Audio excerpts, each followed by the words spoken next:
All right. Well, welcome everybody. This meeting is going to be recorded and posted to the OATS website and YouTube channel for the benefit of those who can't attend today. But I wanted to welcome you all to the next episode of the Organic Advisor Call series. I'm your host, Powell-Palm, the training specialist with OATS, and this series is brought to you by the Organic Agronomy Training Service. This is our 13th episode. Please visit the OATS website to view the call schedule and the list of topics to come and previous calls. If you haven't done so already, I'd highly recommend signing up for the newly launched Organic Advisor listserv. We'll be having some great conversations right in your inbox on all things related to advising organic grain farmers. And the link to sign up for that will be right in the chat. But other than that, for housekeeping, let's get started with today's discussion. My guest today is John Strohfus.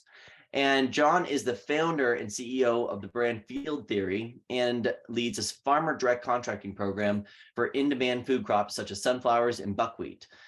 John is also a certified organic farmer himself, raising certified organic buckwheat, sunflowers, alfalfa, soybeans, corn, and hemp. So thank you for joining us today, John. Really appreciate your time. I'll get the conversation kicked off with a few questions that I have for John, but we hope that you all will jump into the chat box with your questions and we'll have the chance to get some responses from John. We also can open up the mic if you have a more complex question as we have a discussion later down in the conversation. So again, thanks for joining us today, John. I was wondering if you could kick us off with just a little bit of history about Field Theory and about your entry into being a food processor and aggregator and kind of a supply chain innovator. Sure. Thanks for having me, Nate. And I'm recognizing some names on here. So definitely a lot of different diversified experiences. So hopefully I'll be qualified to speak to a lot of these questions that might be coming from the different folks. But you kind of hit on a little bit of my background. I came from a very small farm background. We had horses. We grew hay. We didn't do any row crop farming.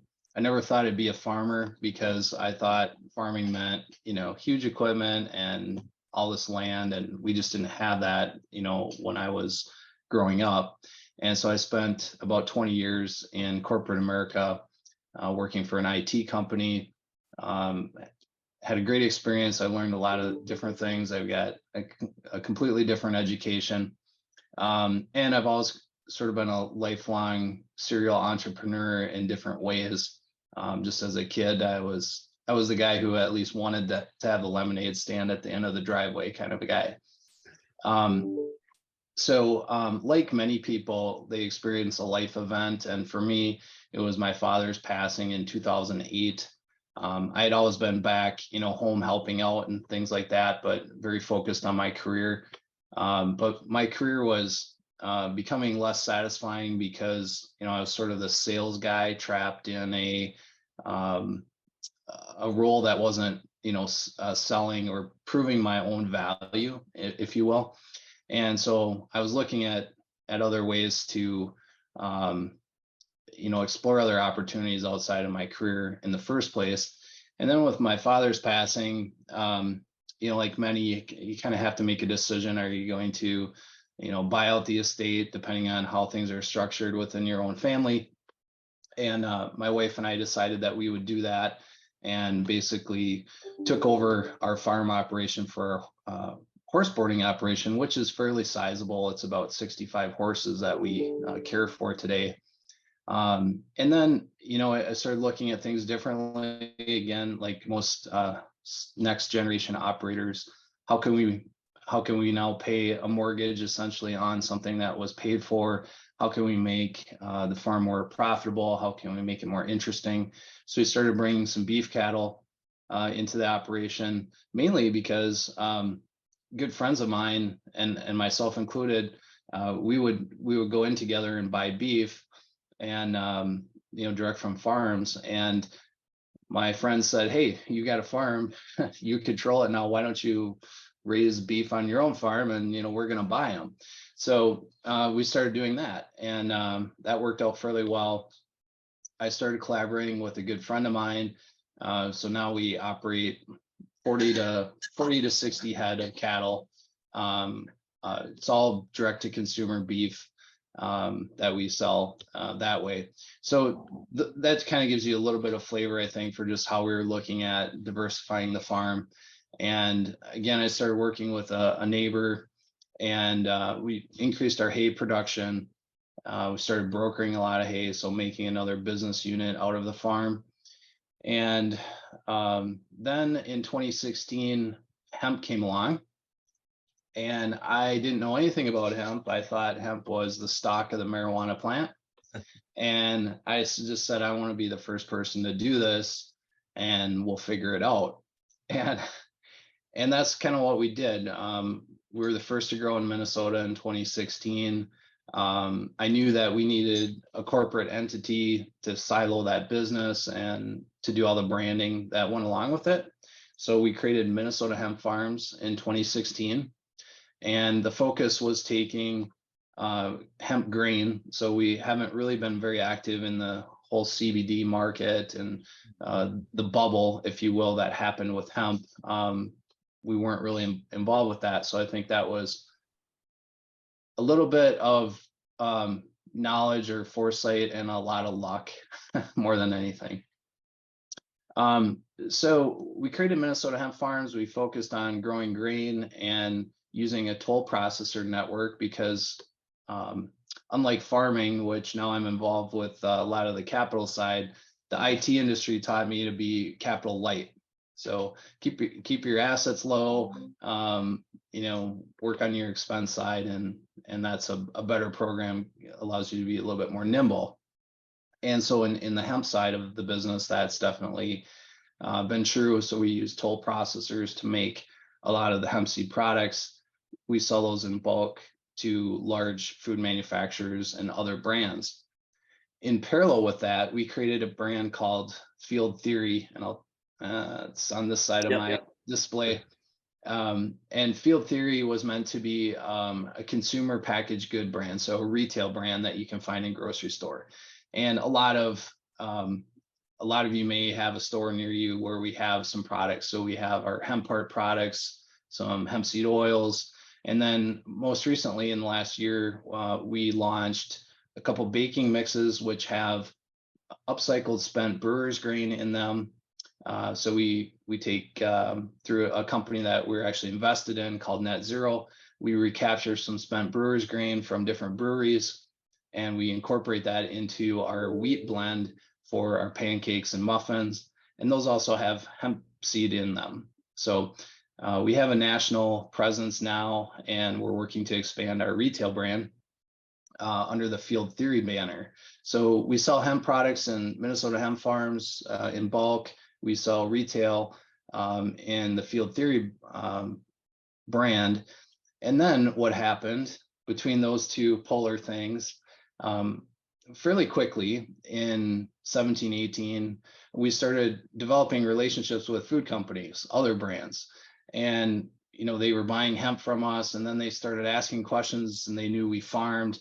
Now, by the way, through evolution of other farms going out of business, rent changing hands, my farming partner and I deciding to be more crazy and be more of a farmer. We operate now between 600 and 800 acres, and about 100 of that is organic. So I've got the food company, we share the farming operation, row crop, and then we have our horse boarding commercial business as well. And it's sort of an ecosystem. So all these things work in relation to one another. But what's more germane to this call, getting to it, is that the relationship with these brands has turned into requests for ingredients. Along the way, we've had this explosion of interest in soil health, quote unquote, regenerative agriculture. And I put that in quotes because, as most of you know, that isn't a finite definition. Mm-hmm. And I think that's one of the amazing benefits of that term. It's also becoming a negative connotation in some ways. Some farmers don't like it. Some food companies don't like it. Some industry watchdog groups don't like it. But I like it because it is a little bit more open-ended, so you can make progress without, slapping a label on to say you are or you aren't right away. So in many ways on our farm side, regenerative agriculture, cover cropping, soil health has started at the behest of the brands that we're talking with who are interested in it. So I saw an opportunity to take our Field Theory brand, move it into the ingredient space, and focus on regenerative agriculture.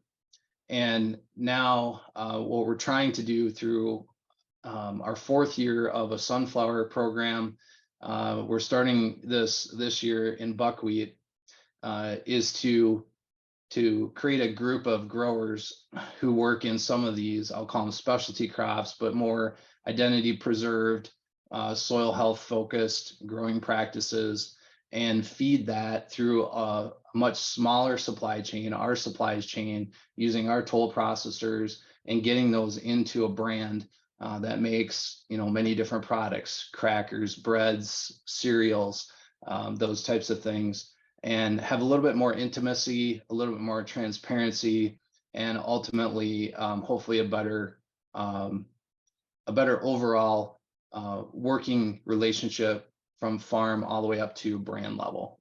And in summary, that's the basis of what is now at a market level would be Field Theory Foods. And if you're trying to Google that while I'm speaking, you won't find much other than you'll go right to our CPG brand, or if you Google Minnesota hemp farms, you'll see really hemp specific things. But in about 3 months, you'll see a Field Theory Foods site that will kind of lay out what I said as far as the different bulk ingredients that we work with, how hemp plays into that, and then our CPG brand.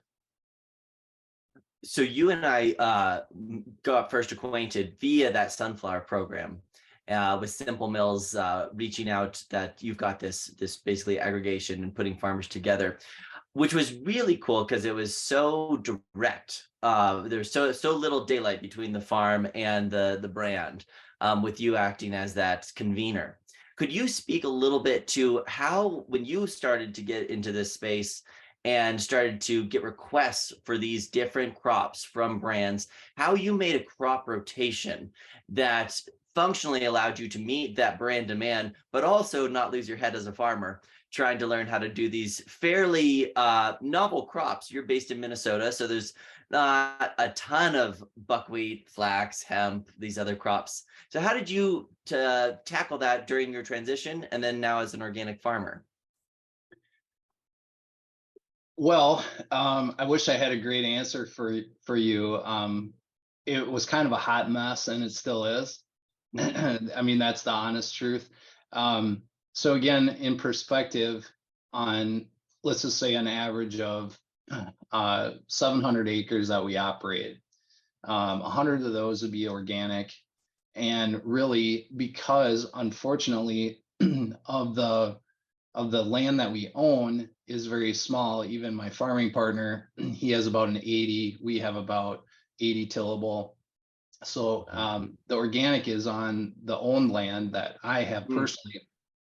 And there a lot, again, this is an industry farmer problem that we have so much rented land in our urbanized area. So we're right outside of St. Paul and Minneapolis, sandwiched in between Wisconsin with the river divide. And, most of the land is rented. And so implementing soil health practices when you have a 1 or 2 year rent cycle is almost impossible, because it is an investment. It's the long-term view of operating your farm from a commercial perspective. And so we're not really able to do a lot of this stuff in our commercial or in our conventional side, which is mostly rented. So my organic land, which is probably, I would say, arguably more difficult to do regeneratively, and there's a lot of debate about regenerative, conventional, and all that, and we could talk about some of those things. But basically I'm trying to do, cover cropping and experimenting on, 100 acres or less of organics. And we have probably 5 crops that we're trying to work with. Our farm looks like essentially a really poorly laid out university test plot system.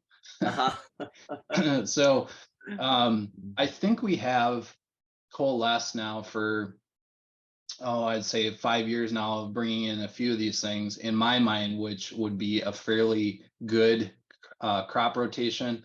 But we're still trying to change that up a little bit. So we've had hemp, we've had corn, soybeans, sunflower, now buckwheat, and then alfalfa and hay production as well on some of that. Yeah. Could you speak a little bit to the sunflower contracting program, how it works and how you work with farmers, and any thoughts about sunflowers? We'll get into buckwheat, which is kind of the theme of this talk, but the work you're doing in sunflowers is pretty innovative. Yeah, so there's a good article that I think is still available online, which kind of hit on the first year program. It was in the organic and non-GMO report. Mm-hmm. And that was, I believe it was 4 years ago now. That article was probably second year. And it was involved with Simple Mills. So Simple Mills for those that don't know, is probably the largest gluten-free specialty, I'll call them a cracker brand, but they're much more diversified. They have all sorts of different baking products now, and really just a fabulous story of a new company doing something different. And it was founded by Caitlin, who had a gluten problem, and so those products are based in almond flour. They're grain-free brand. So I would love to sell them all sorts of stuff, but they have a brand ethos and a customer base that they're focused on. One of the products that many of their products that they were working with conventionally, and what's different about them too, is that they work with conventional and organic ingredients. And really their first organic product that was fully organic was a seed cracker with sunflower flour in it that came from our production network. And so we were selling them hemp seeds, so we had a relationship with them. Some things changed internally with our points of contact and their focus on regenerative agriculture, soil health improvement. And I said, are you guys talking, or are you putting your money where your mouth is? And they said, no, we're serious about this. And what do you mean by that? And I said, very frankly, well, farms would like to do this stuff. And you have to keep in mind that we basically started our row crop farm operation in, I'll say 2018, got into large scale acre corn and soybean market, which up until the last 2 years has been a horrific time to start a farm operation. So, we're talking about $3.25 cash corn, $10 soybeans, those types of things. And I didn't figure out really till 3 years later that we probably lost a lot more money than I thought we did in those growing years. So was talking with them and I said, well, I'd love to do cover cropping. I'd love to, grow more things that don't make as much money right now as we can on, corn or soybean, because that's where the terminals are, the elevators, the market. We don't have a wheat market really in our area, even though we're right next to Ardent Mills. So we have, wheat coming from North Dakota, hundreds and hundreds of miles to my hometown, and nobody grows wheat around the mill because the other market is so advanced, or the profitability of that is different. So they said, well, what do you need? And I said, well, we need a premium for these ingredients, or you're not going to incent the farm to do it. Farms will do things because they want to do them. But again, I'm not going to make a huge investment in conventional acres for something that some other farm may benefit later. So they understood that, and I'm sure it wasn't the first conversation they had along that. So I worked with them. They had a very good structure around, their thinking on it. But basically, they said, "Well, we want organic sunflowers for this year." And this was a conversation that was happening in March. And I said, "Yeah, we can get 300 acres. Keep in mind, I had never grown a sunflower in my life outside of maybe the garden." And we put together 300 sunflower acres for them for that contract. Worked with our toller so we could process that for them to turn it into a kernel, which they then take to a miller to create a flour and put it into this particular product. And we had a very successful program. It had some incentives in it to get back to that point. The incentive was free planting seed. So the thinking there is, let's de-risk this for first-time sunflower growers so that they'll be interested in looking at it. So they'll say, whether it's a conventional system or an organic system, I'm going to put a new crop in that I don't have any experience with, and I want to lower the risk profile. And free planting seed was one of those incentives. And then, and actually in the first year was just a flat out acre guarantee because we had to move so quickly, because everybody had done their crop plans. So we just said, basically, we'll guarantee this to you, regardless if you have a total crop failure, you'll still get your, $1,000 an acre in organic. I mean, that was sort of how it flowed down from Simple Mills to my contract and so forth. Then, of course, we have more normalized contracts now, but they have these incentives in them. And the second incentive is a regenerative acre bonus, which in the sunflower contract this year is an up to $50 per acre.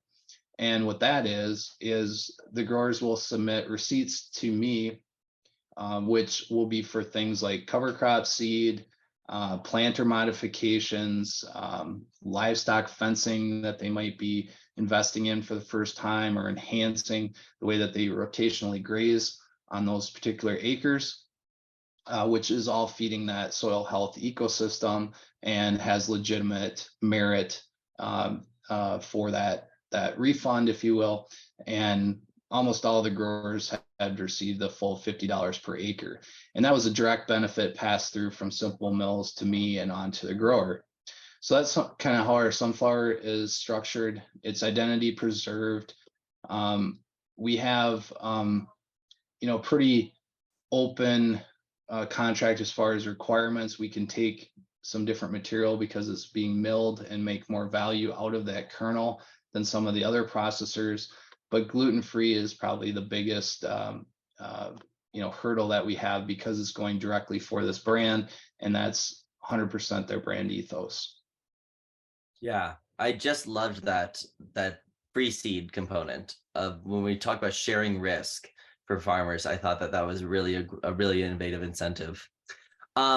So talking about buckwheat, I think I've always found buckwheat to be a fascinating crop because if I have something go wrong with my other crops, have a spring planting not go right, have, whatever happens in April. This year, we're not planting yet because we're still under snow in Montana. And that buckwheat gives us this chance to have a successful crop that's planted much later in the season. Could you speak a little bit to your experience contracting buckwheat and how Simple Mills approached you about what they want the buckwheat for and what their goals are for the buckwheat as far as size, scale, how many farmers they're hoping to build that out into for the supply chain? Sure. So, as I mentioned, this has been an evolution from hemp into all these other crops and sunflower and now buckwheat. Simple Mills is actually, in this case, not the driver of the buckwheat, at least for this year. They have products in that. They're starting with that. They're using a flour. So I have some work to do to get from field level to grow to milled flour spec for them versus the kernel. We could just convey that forward to their mill in the sunflower program. But it has led to, again, more relationships and conversations with other brands. And I would say just generally, most people don't grow buckwheat unless it's on contract because there's few markets for it.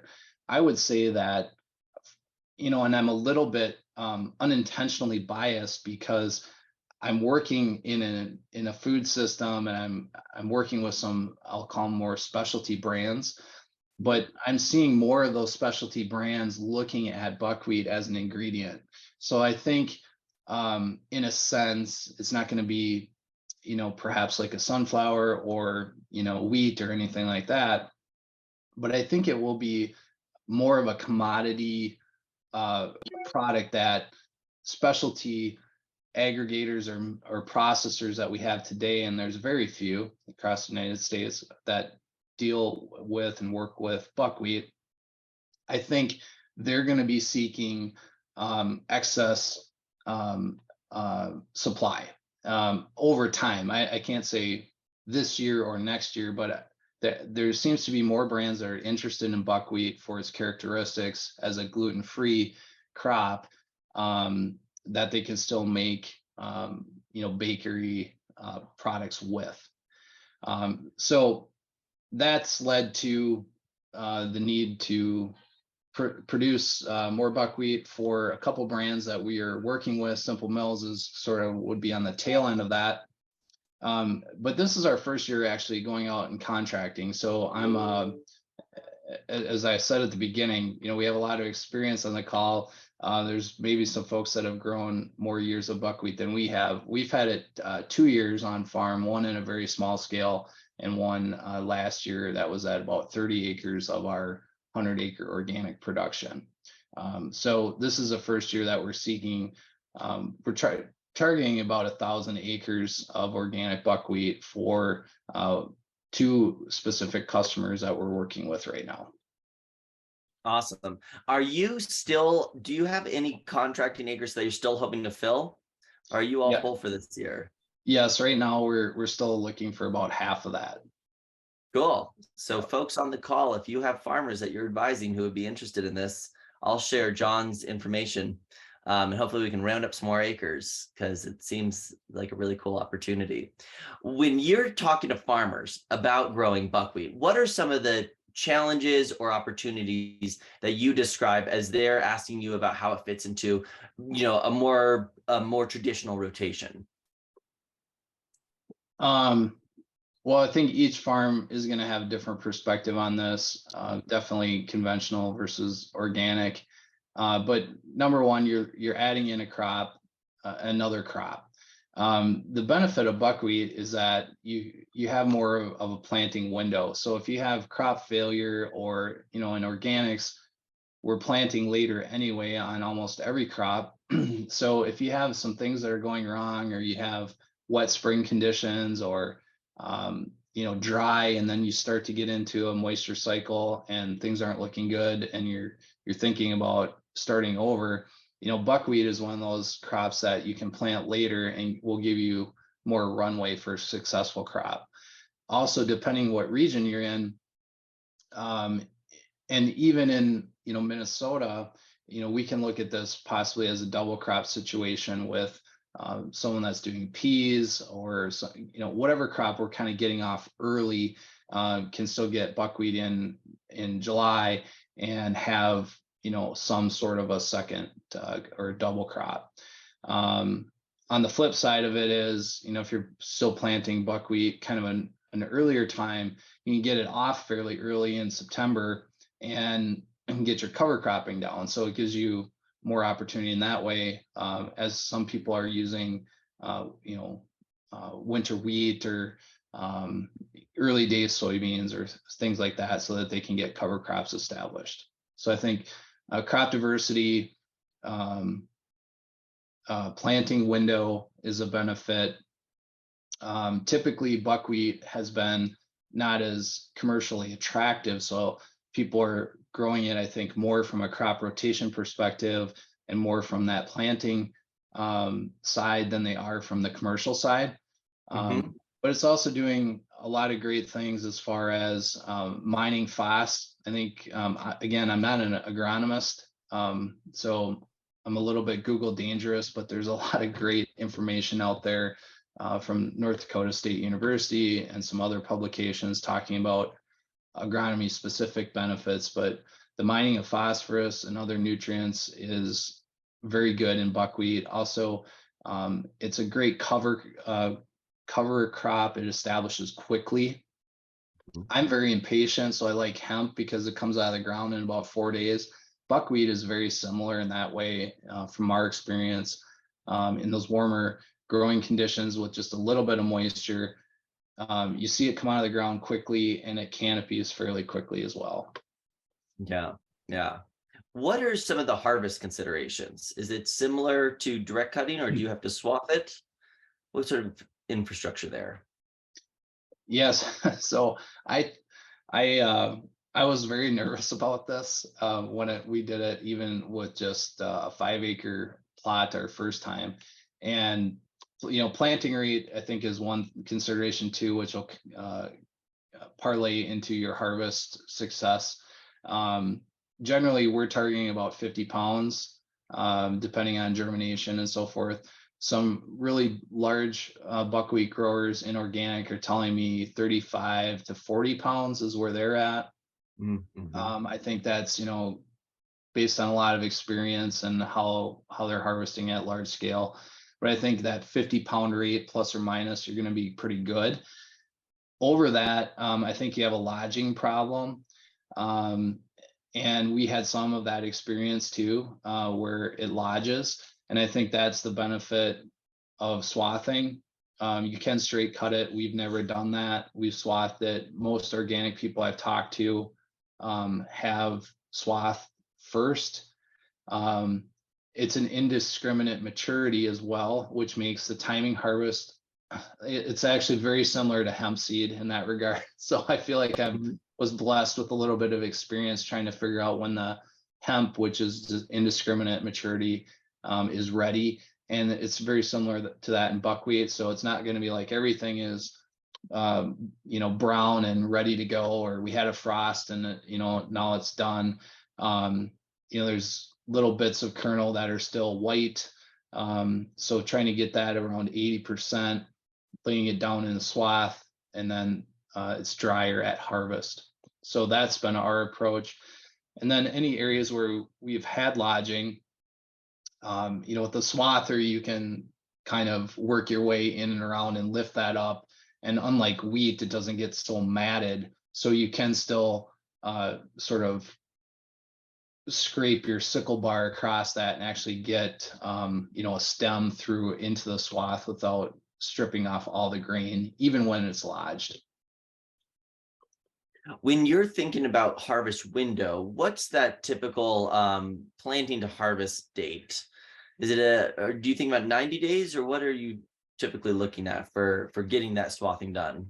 I think the general guidance is 60-day crop. I would say that for us, that's been true, probably 60 to 75 day, depending on different things. But we've left it lay in the swath quite a long time, just so any weed pressure that we have, it's just going to combine better. Also, we know the grain's going to be really dry, the stems will be really dry. And from everything I've researched, buckwheat is fairly tolerant in the swath and doesn't sprout very easy in the swath, unlike some other crops. So it can generally be left there longer, but we've still been cautious of that. And so when we have a forecasted 7-10 day dry spell coming, even if it's not quite ready, we'll go out there and start swathing and get that laid down. Yeah. We've been a little bit more conservative because we don't have years and years of production. So yeah. Does any I don't see any questions in the chat box, but if anyone has any questions for John or any experience with buckwheat or any questions about the contracting program, please jump in there. John, could you speak a little bit to just a little bit more details on those acres that you're looking for buckwheat, as far as the details of the contract, price, offtake, kind of how that all works? Is there a seed sharing opportunity as well? Can you explain what you mean by seed So, sharing date? yes, sorry, providing the seed to de-risk it for first-time farmers. Yeah. So this year, our contract is, going to be pretty simple without the planting seed incentive.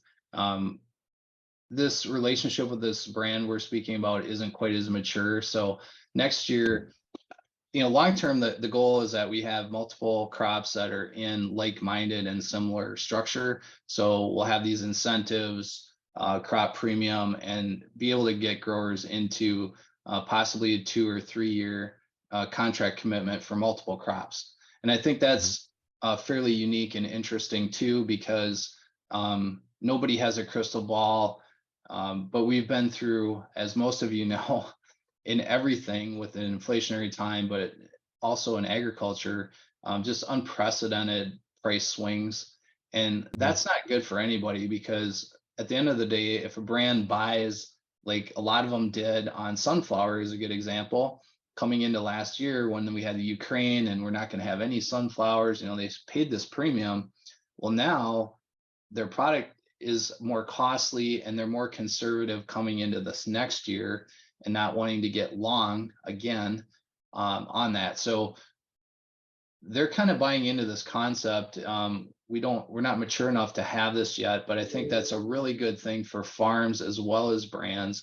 So yeah, maybe we're not going to be maxed out on premium price for all these crops individually, and we could, go to Vegas and play roulette on black or red, but it gives us more diversity and things that we can count on, that we can follow a crop rotation and know what we can get for this crop 24 months out instead of looking at it in a 6 or 12 month cycle.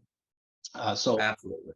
Long answer, but we don't have free planting seed this year as part of that contract. I'm looking at this right now to, some contracts have, a pound per acre minimum and then right to buy the excess.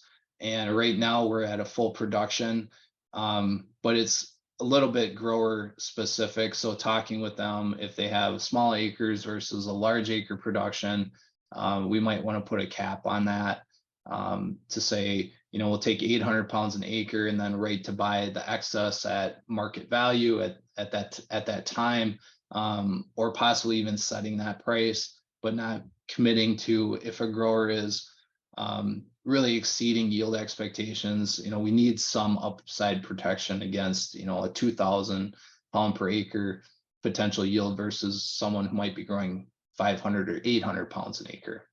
So what do you expect in that yield range for kind of that Midwestern buckwheat yield? What are you putting in as projections?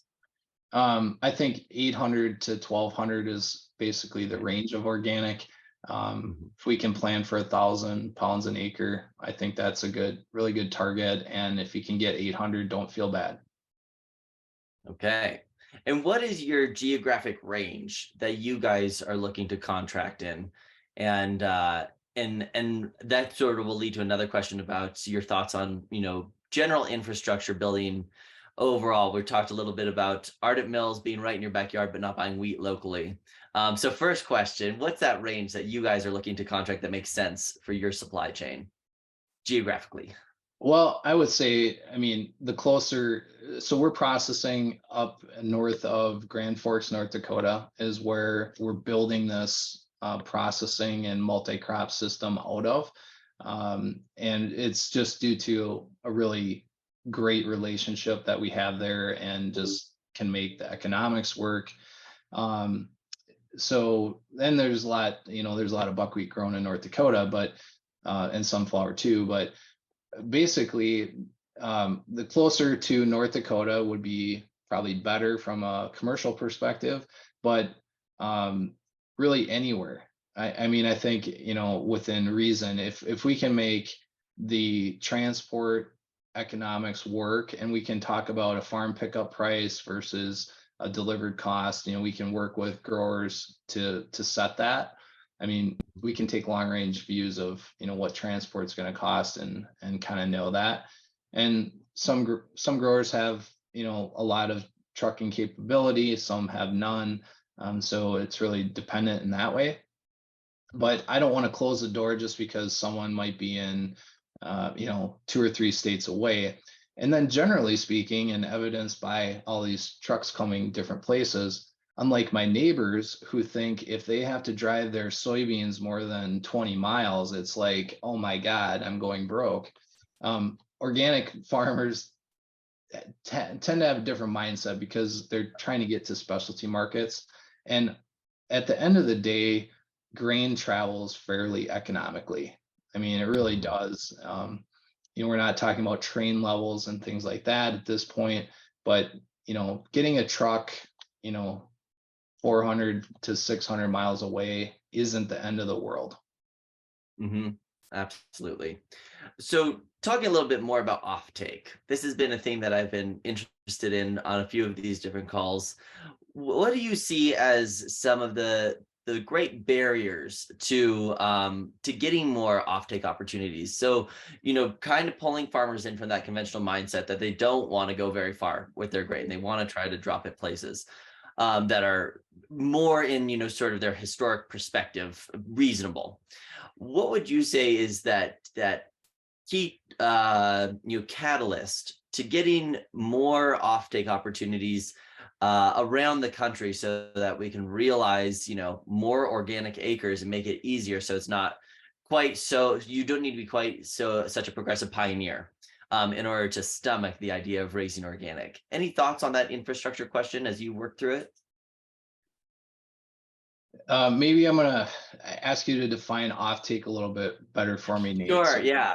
So yeah. the place that you actually drop the grain, so when it leaves the farmer's possession, it seems like I know my wheat travels about 13 hours, which is fine because it's an FOB, but there's, that seems shocking to a lot of farmers when I talk to it, and it seems like that's often a barrier to thinking about organic. Do you think it's a discussion we should be having with existing elevators to possibly add an organic bin, or building elevators or just bins closer to farmers where we can have more offtake opportunities? Yeah, I think so. That point is definitely valid. It hits home to me because if you remember how I started this conversation, we were a horse boarding farm. Still today on my own property, there is not one bin of anything. My neighbor, we have two old bins and a hopper feed bin on his farm that we manage some organic product in and out. And then we're blessed to have a retired farmer that we set up a dryer system and we rent his site. But there's a lot of trade-offs with that too. So at some point, I'd like to have 2,000 to 4,000 hopper bins here, more like a seed farm type of setup, where we could do some aggregating, here long-term storage. But I think that's a general problem. So however you can creatively work with neighbors to make an investment, because it's a long-term farming operation, that you're going to need separation. I think that's one option. Talking to the co-ops is great if you can do it. I mean, they, depending on the co-op, very close-minded. In defense of co-ops, we farmers like to complain a lot about the co-op services, and then at the end of the day, it's all of us at the end of the day being in that co-op and making that co-op successful. So, but if there's a way to do that, I think that makes sense from a cooperative perspective. The other thing, which gets into the relationship with brands and in this direct trade, so farm to brand, I'm not going to lie, that's the best monetary way to do it. That's essentially why I'm doing what I'm doing and why we're trying to scale this. But what's becoming more and more evident is that you need an aggregator at some level. I mean, we could pick on big ones like Cargill and, talk about the commodity destruction, and the farmer always gets the raw deal on that. But we have to realize that there is a really great and positive role for aggregators so that you can have a certain contract, you can have a delivery point that you can count on. And then at the end of the day, while the brands like transparency into farmers, they would like to call me and say, hey, John, of the 10 sunflower growers, I want to go meet with these two and we want to have a photo op. Okay, great. Mhm. But what they don't like, and they've experienced this to some different degrees, depending on the brand, is sitting down at the kitchen table with a farmer or having 52 conversations with different farmers who all have different interests and different ways that they operate. And we know this as a farming community. You go to a farm show, you talk to your neighbor, many different personalities, politics, all of that comes into play. And some of that's really great. But at the end of the day, these guys are running like huge companies. Their ingredient sourcing people are used to calling a number, saying how much of oats they need and what the specs are, and then negotiating on price and closing the business. And so to have the time to negotiate with all these farms and so forth, they're realizing that that's maybe sounds great, but if we can find an aggregator who gives us this transparency, it's a better overall system. So Yeah. I would just leave No, that that's with growers, because they get really excited. They're like, oh, I just want to do what John is doing, and they can. And I would encourage them, if you have that opportunity to do it, try to do it. But at the end of the day, you might have some of those experiences that don't work out. and as an opportunity for farmers, one of those folks being an aggregator for the rest of the farmers. I think that Right. that's something that we don't need to lose sight of. There was a couple of notes in the chat from Dave Campbell. He was confirming that 800 to 1,200 pounds an acre yield in northern Illinois, and sowing buckwheat mid to late July, which in Montana, I'm just jealous of you all being able to plant that late. It is fall by that out here. And then Michael Adsit had asked, can buckwheat be batch dried versus swathing? Michael, do you want to open your mic and explain a little bit about that question?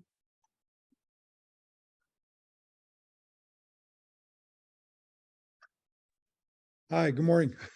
Good Yeah, no, morning. I was, we have a small batch dryer that we use for some, specialty corn for distilling, that's a couple hundred bushel kind of thing, and we can air dry it or put a little bit of heat on it. I'm just wondering, can you mature that buckwheat, harvesting it, what he was talking about at that 70-80% maturation rate would be an indiscriminate in terms of its maturity. Can the rest be matured via mechanical drying versus an air drying in the field, and kind of avoid the climatic vagaries, I guess is what I'm saying. So I'm not done it. I'd be interested in the chat or if anybody has actually tried that, but so I've not done that. I think you could. I think you can batch dry almost anything. But what I would be concerned with buckwheat, in the same, again, back to hemp, is fracturing or shelling it. So I think that would be the concern with handling it multiple times in different augering systems. And also, I think you would need to really manage your heat at low temp. So some of us, like our dryer it's on high for corn, on and off high.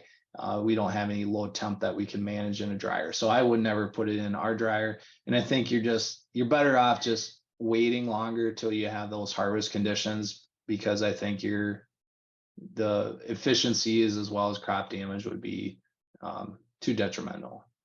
That's just my opinion though. Yeah, and I guess what I was saying, I mean, I would agree. I probably would, figuring you're going to have some sort of summer window or early fall window. I would likely wouldn't put any heat on it anyway, but it's more of an air, accelerating an air drying process through a thing. But I see what you're saying about maybe the damage to the buckwheat. Great question. Yeah, I think that infrastructure piece. When I think of buckwheat, I think of the harvest process being something that I would need to upgrade a little bit to really hit it. So thanks, Michael. I noticed too, oh, yeah. I just noticed and Dave had a comment in the chat about direct cutting. So I'd be interested just in kind of his perspective on Yeah. what works better, since he's actually done both and I haven't. Dave, would you mind unmuting and telling us a bit about your dark cutting experience? Sure. Typically, I would direct cut. Given what my planting date and so forth, typically it works out quite well.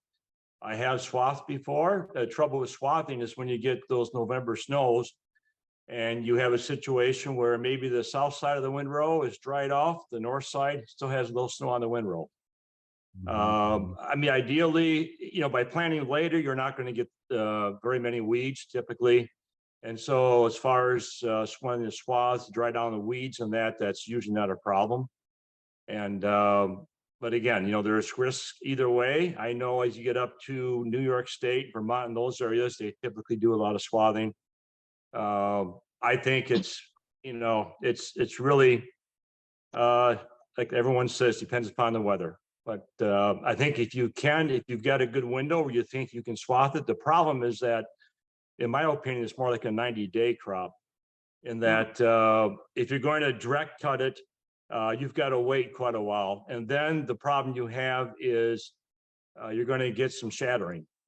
And so there's always that, like John had mentioned, indeterminate seed set. It's kind of a little bit like that, and that you're going to sacrifice moisture for seed drop and that sort of thing. So it's I raised it many times and still would not say I've got one method that I would say is the way to do it. It depends a lot on the weather at the time, but I think the key is to looking out at the weather forecast when it's about time to swath it. And if you have some concerns about the weather, then you make that decision based upon the forecast. Yeah, interesting. Good advice, Dave. Yeah, super helpful. And Dave, when you've grown it, how does it fit into your crop rotation? Do you try to double crop it when you're putting it in? I never have, and I ask myself, why haven't I? I think I'm more wanting to build soil health emphasis more than trying to double crop too much. But of course, buckwheat doesn't take much out of the soil.